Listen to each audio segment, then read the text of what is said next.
बलात्कारीहरू इटाभट्टामा मान्छे पोलेर मार्नेलाई चाहिँ म अब जेलबाट बाहिर निकाल्छु भनेर भन्ने देउबा अब प्रधानमन्त्री भन्दा त्यो जनताको हुन्छ कि गुण्डाफटा लुटेराको हुन्छ। अनि देउबा आफैमा गुण्डाहरूको नेता न हो, फेरि गुण्डाको समूह चाहिँ बेउजाइयो भन्ने आइरहेको छ। अब एमसीसी पास भयो भने पनि हामीले त्यस्तो अचम्म मान्नु पर्दैन। सेवा देउबा अब होइन, हत्याराहरू सबै फटाफट जेलबाट बाहिर निस्कियो भने अचम्मित मान्नु पर्दैन कि उहाँले त्यही प्रतिबद्धता जनाउनु भएको छ।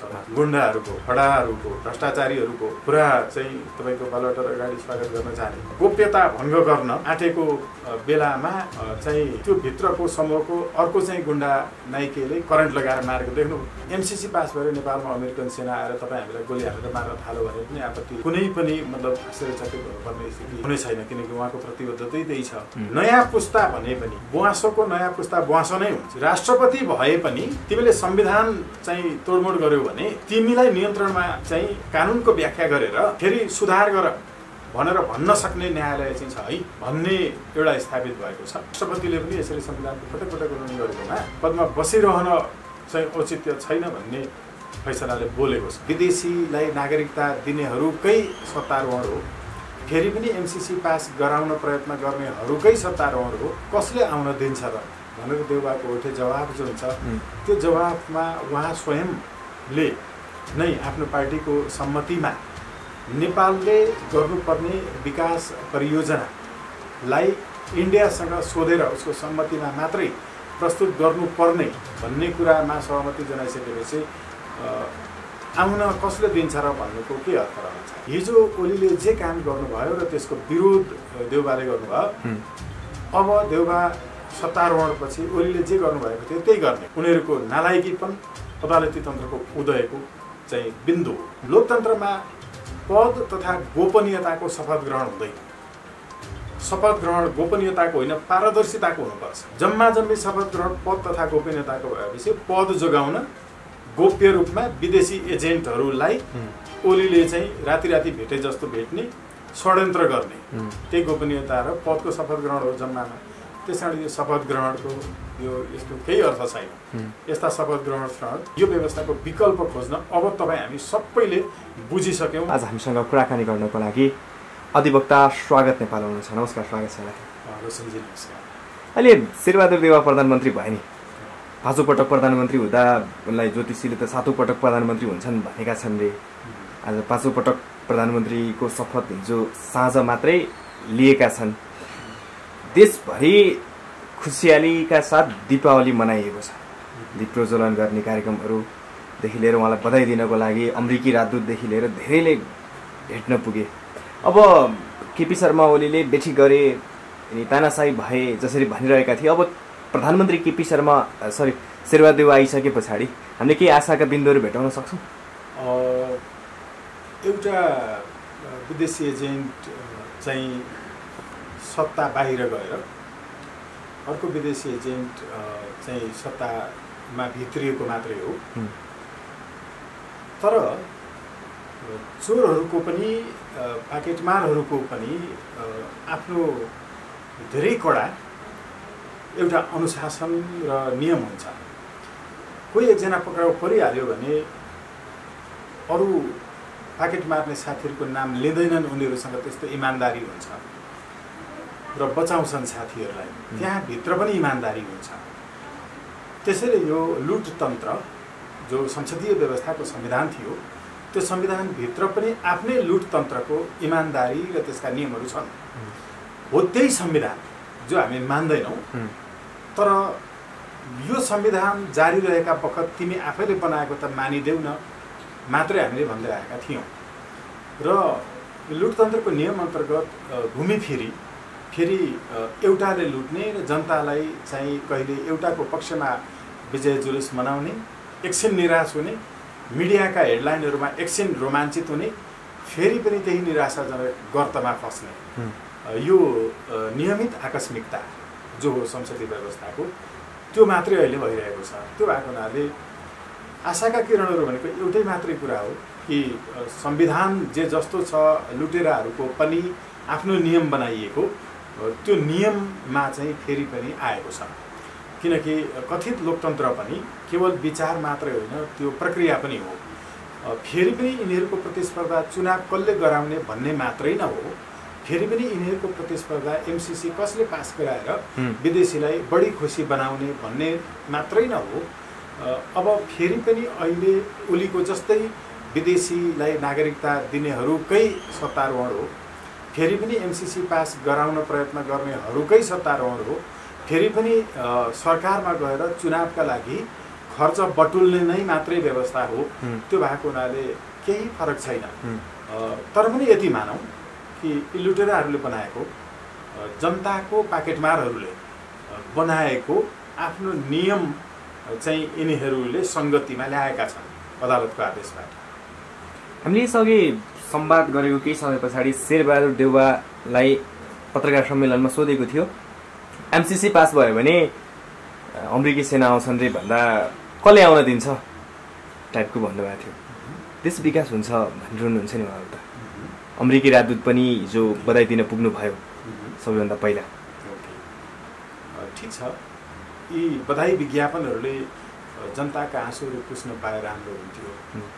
नुनभुटुन जुटाउन नसकिरहेका नागरिकहरू अहिले जो बाढीबाट जति तपाईँको चाहिँ हत्या बलात्कार इत्यादि भइरहेको छ, नियोजित रूपमा तपाईँको अल्पसङ्ख्यक सीमान्तकृत र उत्पीडित बनाइएका संविधानमै दलित भनेर लेखेर हेपिएका समुदायहरूमाथि झन् खुलेआम रूपमा राज्य व्यवस्था सबै लागेर नै जो अन्याय अत्याचार गरिरहेका छन्, यो अन्यायबाट मुक्ति त न विदेशीले खोजेको हो, उनीहरूले नेपालमा चाहिँ अनावश्यक रूपमा द्वन्द्वमा फसाएर आफ्नो स्वार्थ मात्रै पुरा गर्न खोजेका छन्। तर अघि एमसिसीको सन्दर्भ जुन भन्नुभयो, कसले आउन दिन्छ र भनेर देउवाको उठे जवाफ जो हुन्छ, त्यो जवाफमा उहाँ स्वयंले नै आफ्नो पार्टीको सम्मतिमा नेपालले गर्नुपर्ने विकास परियोजनालाई इन्डियासँग सोधेर उसको सम्मतिमा मात्रै प्रस्तुत गर्नुपर्ने भन्ने कुरामा सहमति जनाइसकेपछि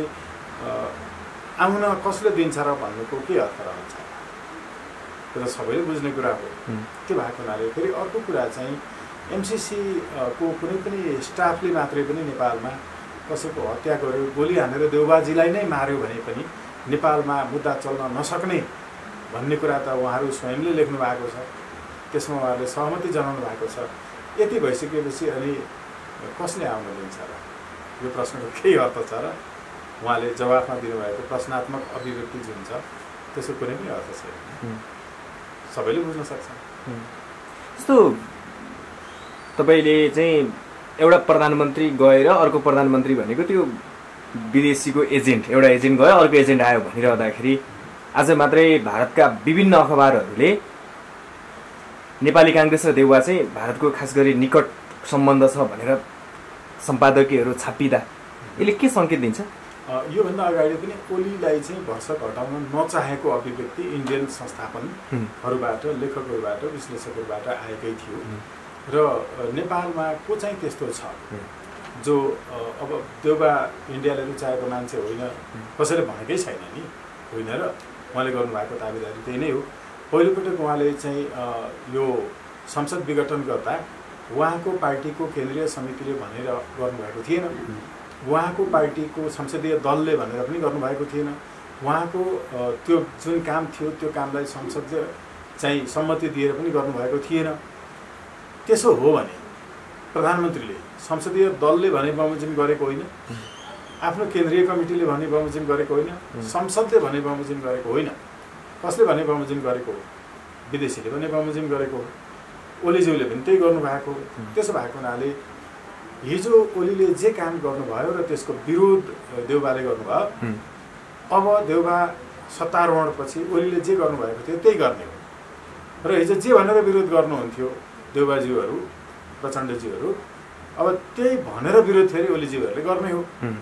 यो व्यवस्थाको यस्तो राम्रोसँग चाँजो पाँचो मिलाइएको छ, नीति नियम रीतिथिति संविधान सबै यिनीहरूका परम्परा कार्य योजनाहरू जति छन् यो सबै जनतालाई एक एकछिन एउटालाई चाहिँ तपाईँको रोमाञ्चित बनाइदिने, अर्को समूह फेरि एकछिन निराश बनेर बस्ने। तर लुटेर खाइरहनेहरूलाई अहिले देख्नु भएन, गुन्डाहरूको, फडाहरूको, भ्रष्टाचारीहरूको पुरा चाहिँ तपाईँको बालुवाटार अगाडि स्वागत गर्न जाने, अर्का भ्रष्टाचारीहरू, गुन्डाहरू चाहिँ तपाईँका बलात्कारीहरू, इटाभट्टामा मान्छे पोलेर मार्नेलाई चाहिँ म अब जेलबाट बाहिर निकाल्छु भनेर भन्ने देउबा अब प्रधानमन्त्री हुँदा त्यो जनताको हुन्छ कि गुन्डा फटा लुटेराको हुन्छ। अनि देउबा आफैमा गुन्डाहरूको नेता न हो, मतलब ओली पनि आफैमा गुन्डाहरूको नेता न हो, होइन र? फेरि गुन्डाको समूह चाहिँ बिउजाइयो भन्ने आइरहेको छ। त्यसो भएको हुनाले हामी जनताले चाहिँ यो संसदीय व्यवस्था रहुन्जेलसम्म यस्ता नियमित आकस्मिकताहरू, यस्ता गलत सत्यहरू, अब पार्टी फुटाउन अदालत जानुपर्ने, पार्टी जुटाउन अदालत जानुपर्ने, प्रधानमन्त्री बन्न अदालत जानुपर्ने, प्रधानमन्त्रीबाट हटाउन जानुपर्ने, सांसदलाई कारवाही गर्न अदालत जानुपर्ने, कारवाही फिर्ता लिन अदालत जानुपर्ने, सांसद पद रहन वा नरहन अदालत जानुपर्ने, जो हामीले अदालती तन्त्र क्रिटोक्रेसी सुरु गर्यौँ, जो हामीले यो जुरिस्टहरूले गर्ने शासन जुरिस्टोक्रेसी ल्यायौँ, हामीले न्यायाधीश तन्त्र डिक्याटोक्रेसी जो ल्यायौँ, यो यस्तो खतरनाक ढङ्गले अगाडि बढिरहेको छ। तर एउटा महत्त्वपूर्ण कुरा के हो भने जब डिक्याटोक्रेसी सुरु हुन्छ, जुरिस्टोक्रेसी सुरु हुन्छ, अदालती तन्त्र सुरु हुन्छ, प्रजातन्त्र अन्त्य हुन्छ, लोकतन्त्र समाप्त हुन्छ र न्यायाधीश तन्त्र सुरु हुन्छ, त्यो चाहिँ केवल अदालतले ल्याएको हुँदैन। त्यो निकम्मा राजनीतिले, त्यो नालायक नेताहरूले, कथित नेताहरूका गतिविधि र दलहरूले गर्दा अदालती तन्त्र सुरु हुन्छ। उनीहरूको नालायकीपन अदालती तन्त्रको उदयको चाहिँ बिन्दु हो। अहिले हामी त्यो बिन्दुमा छौँ। त्यो भएको हुनाले हामीले अहिले यो एकदमै बडा दुःखद अवस्था भोगिरहेका छौँ। नेपाली जनताले देउबा 5औं पटक प्रधानमन्त्री भइरहँदा योभन्दा अगाडि जस्तै अर्को पटक फेरि एउटा असफल कार्यकाल प्रमाणित गरेर जाने न हो, होइन र? फेरि पनि अक्षम भनेर तत्कालीन राजा ज्ञानेन्द्रले हटाइएका देउबा त्यसपछि पनि अक्षमै प्रमाणित हुन् र अब पनि फेरि अक्षमै अर्को पटक प्रमाणित हुने किन प्रधानमन्त्री भइरहनु पर्छ? ठिकै छ, यस्तो अवस्था आइदियो कि उहाँले त्यसलाई चाहिँ स्वीकार गर्नै पर्ने स्थिति भयो होला, होइन? तर म चाहिँ होइन, अब हुन त जहिले पनि नयाँ पुस्ता भने पनि बुवासोको नयाँ पुस्ता बुवासो नै हुन्छ। त्यसै गरी कङ्ग्रेस, एमाले, माओवादी, राप्रपा, यी मधेसवादी कुनै के भन्नेहरू सबैको नयाँ पुस्ता पनि बुवासो नै हो। त्यसैले सोभियुको एउटा सभापति भइसक्दा घर बनाउने पैसा कलेजभित्रको भ्रष्टाचारबाट कमाइसकेको हुन्छ र विद्यार्थी राजनीति स्वयंमा भ्रष्टाचारीको ब्याड बनेको छ। त्यसैले नयाँ पुस्तासँग पनि त्यति धेरै अपेक्षा त गर्न सकिँदैन। जबकि विचार नयाँ हुँदैन, जब विचार उन्नत लोकतन्त्रको छैन, विचार प्रत्यक्ष प्रजातन्त्रको छैन, त्यति बेला त्यो बुढो पुस्ता नै हो ज्यान नयाँ भए पनि। तर पनि उहाँले यही भित्र पनि त्यो नयाँ बुवासोलाई नै छोडिदिएर ठिक छ सम्मतिबाट नयाँ साथीहरूले गर्नुहोस् भनेर छोडिदिएको भए पनि बरु राम्रै हुन्थ्यो होला। विश्वप्रकाश शर्मा जस्ता मान्छेहरू पनि छन्, विद्वान मान्छेहरू, होइन, साहित्यकारहरू छन्, जसमा राजनीतिदेखि लिएर विश्वको अध्ययन इत्यादि जानकारी पनि छ। त्यसकारण यसो केही अर्थ छैन। ओलीको अघिल्लो पछिल्लो कार्यकाल, प्रचण्डका यी अरू, यसको अर्थ चाहिँ केही पनि छैन। हामीले त्यस्तो धेरै खुसी हुनु केही पनि जरुरी छैन। खालि एउटै कुरा हो कि राष्ट्रपति भए पनि तिमीले संविधान चाहिँ तोडमोड गर्यौ भने तिमीलाई नियन्त्रणमा चाहिँ कानुनको व्याख्या गरेर फेरि सुधार गर भनेर भन्न सक्ने न्यायालय चाहिँ छ है भन्ने एउटा स्थापित भएको छ। अर्को सायद मैले तपाईसँग पनि कुरा गरेको थिएँ होला, सभामुखले आफै संसद बोलाउन सक्छन्, त्यसमा अदालतमा पनि मुद्दा चल्दैन, सभामुखले बोलाइदिए हुन्छ भनेर मैले तपाईसँग पनि कुरा गरेको छु हैन।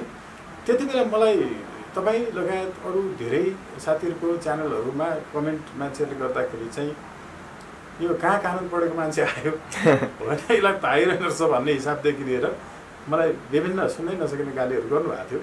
अहिले सर्वोच्च अदालतले भनिदियो कि सभामुख स्वयंले संसद बोलाउन सक्छन्, यसमा कुनै रोकटोक छैन। अदालतले फैसलामा यस्तो राम्रोसँग व्याख्या गर्यो। र अर्को कुरा, फैसलाको तपाईँको चाहिँ 155 नम्बर पृष्ठको सबैभन्दा माथितिर चाहिँ संविधानको उल्लङ्घन गरेर कुनै पनि पदमा बस्न सक्ने हैसियत कसैलाई पनि प्राप्त छैन भनेर राष्ट्रपतिले पनि यसरी संविधानको पटक पटक उल्लङ्घन गरेकोमा पदमा बसिरहन चाहिँ औचित्य छैन भन्ने फैसलाले बोलेको छ। हो यी केही कुराहरू चाहिँ राम्रा भएका छन्। किनभने तपाईँले देख्नु भएन त्यो सुन तस्कर गर्नेहरूको बिचमा पनि गोप्यता भङ्ग गर्न आँटेको बेलामा चाहिँ त्यो भित्रको समूहको अर्को चाहिँ गुन्डा नाइकेले करेन्ट लगाएर मारेको देख्नु होइन र आयो सुनको सवालमा।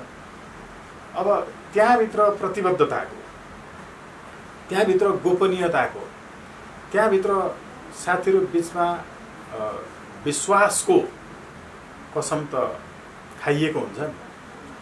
अब यी लुटेराहरू पनि खुलेआम रूपमै शपथ ग्रहण गर्छन्। फेरि पनि देउवाले अर्को पटक चाहिँ शपथ ग्रहण गर्नुभयो, पद तथा गोपनीयता। लोकतन्त्रमा पद तथा गोपनीयताको शपथ ग्रहण हुँदैन। शपथ ग्रहण गोपनीयताको होइन, पारदर्शिताको हुनुपर्छ। र भनिन्छ, संस्कृतमा एउटा भनाइ छ, मन्त्री गुप्त परिभाषणै। मन्त्रीले त गोप्य कुराहरू भन्ने हो, भित्र के गडबडी रहेछ, के समस्या रहेछ, अब हामी सबै जनता मिलेर यसलाई समाधान गरौँ। जम्मा जम्मी शपथ ग्रहण पद तथा गोपनीयताको भएपछि पद जोगाउन गोप्य रूपमा विदेशी एजेन्टहरूलाई ओलीले चाहिँ राति राति भेटे जस्तो भेट्ने, षड्यन्त्र गर्ने, त्यही गोपनीयता र पदको शपथ ग्रहण हो जम्मामा। त्यस कारण यो शपथ ग्रहणको यसको केही अर्थ छैन। यस्ता शपथ ग्रहण अब हामीले चाहे बमोजिम भयो भने चाहिँ यो पद तथा गोपनीयताको शपथ ग्रहण भन्ने नै हट्नेछ। त्यो पारदर्शिताको शपथ ग्रहण हुनेछ। धेरै अभ्यासहरू विश्वमा छन् यसको होइन। ट्रान्सपरेन्सीको चाहिँ तपाईँको चाहिँ द प्लेट अफ ट्रुथ भन्छ होइन, अर्थ शपथ ग्रहण गर्ने कुरा। त्यो भएको हुनाले हामी अब त्यसैमा रमाइरहेको छ। शपथ ग्रहण गर्नुभयो भन्दै कुरा कोही रमाइलो गर्दै हुन्छ, कोही दीपावली मनाउँदै हुन्छ। फेरि अब उहाँले जाने बेलामा भन्दै हुन्थ्यो केपी ओलीज्यूले कि कालो बादल छायो, जब उज्यालो हुन थाल्छ अनि कालो लाग्न थाल्छ लाटो कोसेराहरूलाई, जसले उज्यालो दिनलाई अँध्यारो देख्छ, अँध्यारो रातलाई उज्यालो देख्छ, ती लाटो कोसेराहरूले भन्ने यही नै हो। त्यो भएको हुनाले अलिकति थोरै भए पनि गलतै सही, विकृत संसदीय व्यवस्था नै सही, संसदीय व्यवस्थाको विकृत परम्पराभित्रको चाहिँ जति राजनीतिक कार्यव्यवहारहरू थिए त्यसमा बिग्रिएको संविधान, बिगारिएको संविधान, त्यो पनि पटक पटक चाहिँ जो थियो त्यसलाई सुधार्ने काम त अदालतले गरेको छ। तर अदालत जानुपर्ने स्थिति, अदालतमा गएर त्यो घोषणा हुनुपर्ने स्थिति किन आयो भन्दा यिनीहरूको निकम्मापनको कारणले आयो। हामीले यसरी हेर्नुपर्छ जस्तो लाग्छ। अब एमसीसी पास भयो भने पनि हामीले त्यस्तो अचम्म मान्नु पर्दैन शेरबहादुर देउवा। अब होइन, हतियारहरू सबै फटाफट जेलबाट बाहिर निस्किए भने अचम्मित मान्नु पर्दैन, किनकि उहाँले त्यही प्रतिबद्धता जनाउनु भएको छ। एमसीसी पास भएर नेपालमा अमेरिकन सेना आएर तपाईँ हामीलाई गोली हालेर मार्न थाल्यो भने पनि आपत्ति कुनै पनि मतलब आश्चर्यचकित हुनुपर्ने स्थिति हुने छैन, किनकि उहाँको प्रतिबद्धतै त्यही छ। उहाँ नै हो नि त नेपालमा तपाईँको चाहिँ अब मुख्य मध्येको एक, जसले नेपालमा निजीकरण गर्ने नाममा राष्ट्रिय उद्योगहरूलाई ध्वस्त बनाएर, राष्ट्रिय उद्योगी पुँजीपति वर्गलाई ध्वस्त बनाएर अनि विदेशी पुँजीमा निर्भर हुने युग सुरु गरेको त उहाँले नै हो होइन, डाक्टर महतहरूले नै हो। त्यो भएको हुनाले हामीले यो ध्वस्त हुने कुराको चाहिँ अब नेपालको आफ्नोपनको अन्त्यको सुरुवात देउबाको सत्तारोहणबाट भएको छ दोस्रो चरणमा। धेरैले महाकाली जस्तो राष्ट्रघाती सन्धि गरेको, सुरासुरेन्दरी काण्डदेखि पजेरो काण्डसम्म भित्राएको भनेर सामाजिक उनका विरोधीहरूले भन्ने गरेका छन्। र अब विरोधीले भने पनि समर्थकले नभन्नु होला, तर सत्य त हो नि त, होइन र तथ्य त हुँदै हो। अब ओलीको पनि हट्ने बेलामा 4जना मन्त्री थिए, उहाँसँग पनि 4जना छन् होइन। मन्त्री त 4जना भए पनि चल्दो रहेछ नि त देशमा, तर 58जनासम्म बनाउनु भएको त उहाँले नै हो। ओलीले पनि ठुलै नै बनाएको हो क्या त्यो होइन। र कस्तो हुनुपर्छ, सायद संविधानले दिएको भए ओलीले अझै ठुलो बनाएको थियो, देउबाभन्दा ठुलो बनाउने थियो उनले होइन। उनले त अब नागरिकतासँग साटे नि त मन्त्रीहरू होइन र सत्ता बचाउनका लागि उनले त नागरिकता पनि बेच्न तयार भए नि। ओलीले भनेको कुन कुरा चाहिँ नेपालमा इतिहासमा यस्तो प्रधानमन्त्री जसलाई ट्रान्सपरेन्सी इन्टरनेसनलले औपचारिक रूपमा प्रमाणसहित यो भ्रष्टाचारी हो र भ्रष्टाचारीको संरक्षक हो र भ्रष्टाचारी प्रमाणित हुने गरिकनको उनका मन्त्रीहरूले टेलिफोनमा डिल गर्दै गरेको कुरा, किनकि डिल गर्नु मात्र पनि भ्रष्टाचार हो भन्छ हाम्रो चाहिँ भ्रष्टाचार निवारण ऐनले, अख्तियार दुरुपयोग नियन्त्रण आयोग ऐनले पनि भन्छ। अनि त्यो देखिदेखिको भ्रष्टाचार गरेको होइन भनेर संरक्षण गरेको कुरा, मानवाधिकार उल्लङ्घनकर्ता र मानवाधिकार आयोगमा तिमीले गरेको नियुक्तिहरू गलत भयो भनेर संयुक्त राष्ट्र सङ्घीय मानवाधिकार चाहिँ होइन लाइन चाहिँ एजेन्सिजहरूले चाहिँ पत्राचार गरे। पहिलोपटक इतिहासमा यस्तो भयो जसले इतिहासमा सबैभन्दा धेरै आफूले गरेका सबै निर्णयहरू अदालतबाट खारेज भयो, जसले ल्याएका अध्यादेशहरू अधिकांशतः सबै खारेज भए, जसले 2/3 प्राप्त गरेको सम्पूर्ण गुमाउनु भयो, जसले अब भनिहाले नागरिकताका लागि चाहिँ नागरिकतासँग साटेर चाहिँ सरकार बचाउने प्रयत्न गर्नुभयो। राजनीतिमा मान्छेको क्षमताको सर्वोत्तम परीक्षण उसलाई 2/3 दिएर गरिन्छ। 2/3 प्राप्त गर्दा पनि त्यो गुमाउने र केही गर्न नसक्ने चाहिँ राजनीतिका लागि जन्मेको मान्छे होइन भन्ने प्रमाणितै हुन्छ र उहाँले त्यो प्रमाणित गरेर जानुभयो। त्यसकारण जो मान्छे यस्ता सानातिना कुराहरू उहाँले कहिल्यै पनि कसैलाई सम्मान गरेर बोलेको देखिएन। हेर्नुहोस् है, जहिले पनि क्षुद्र, क्षोभ, आक्रोश अनि घृणा मात्रै आयो।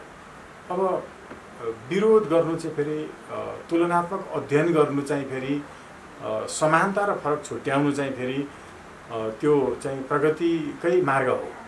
मान्छेमा रिस भएन भने उसले प्रगति गर्दैन, तुलना गरेन भने पनि मापन हुन सक्दैन प्रगतिको। तर त्यो तुलना गर्दाखेरि चाहिँ विश्लेषणात्मक हुनु पऱ्यो नि त, एकहोरो होइन गाली मात्रै गर्ने हिसाबले। उहाँलाई त सल्लाहहरू त अब कवि लेखकदेखि लिएर पत्र पत्रिकामा आउने विचारहरू पढ्नु भएको भए पनि सुध्रिन सक्नुहुन्थ्यो। नेपोलियन बोनापार्ट जस्तो मान्छेले उनलाई एउटा त बुथेरी भन्ने चाहिँ पत्रकारले जहिले के गर्थ्यो भने यो नेपोलियन बोनापार्टलाई चाहिँ काट्नुपर्छ भन्थ्यो, झुन्ड्याउनुपर्छ भनेर लेख्थ्यो। यसले यस्तो चाहिँ भयङ्कर अपराध गर्यो, गलत गर्यो भनेर लेखिरहन्थ्यो त्यो पत्रकार। उनी जब युद्ध जित्दै तपाईँको सम्राट बने अनि त्यो पत्रकारलाई जिउँदै मेरो अगाडि ल्याऊ भनेर उनले सैनिकहरूलाई आदेश दिए। सैनिकहरूले लिएर आए। जिउँदै भनेपछि त आफैले मार्ने रहेछ, म त उसको कट्टर विरोधी भन्ने लागिरहेको थियो। ऊ लुक कामदै थियो त्यो सम्राट, मलाई चाहिँ ज्यान चाहिँ बक्सिस होस्, माफी पाऊँ भने। नेपोलियन बोनापार्टले त्यसपछि तिमी चिन्ता नगर, तिमीले जति पटक मलाई गाली गरेर लेखिरहेका हुन्थ्यौ म त्यति पटक मलाई सुधारिरहेको थिएँ र नै आज म यहाँ आइपुगेको छु।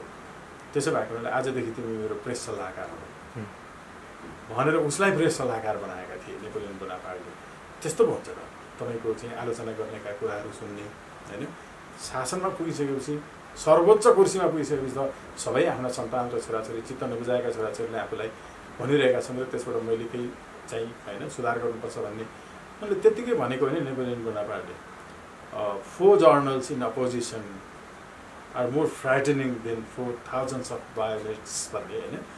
4वटा चाहिँ पत्रिकाहरू आफ्नो विरुद्धमा छन् भने त्यो 4,000 सङ्गीनभन्दा पनि खतरनाक हुन्छ।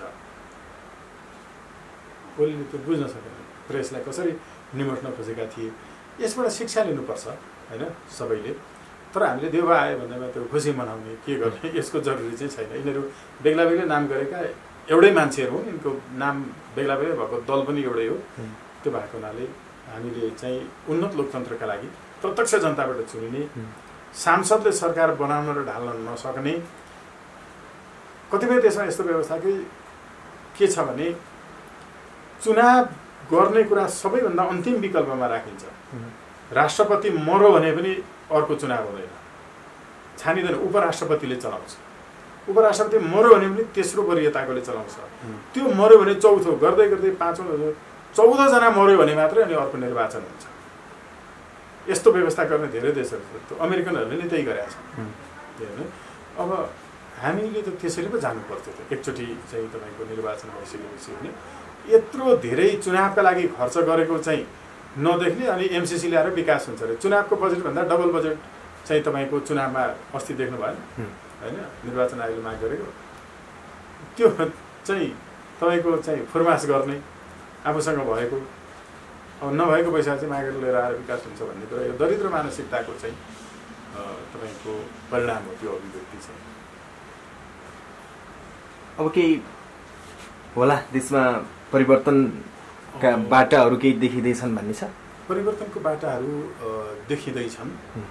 त्यसका लागि केपी ओलीलाई धन्यवाद दिनुपर्छ। उहाँले यो संविधान र व्यवस्था काम नलाग्ने हो भन्ने कुरो प्रमाणित गरिदिएर जानुभयो र उहाँलाई अर्को पनि धन्यवाद छ कि यो संविधानका सबैजसो धाराहरूको अभ्यास र व्याख्या अदालतबाट हुने अवसर मिल्यो। त्यो चाहिँ संसदको अधिकारको सवालमा मिल्यो, राष्ट्रपतिको सीमाको बारेमा मिल्यो, प्रधानमन्त्रीको दायराको बारेमा मिल्यो।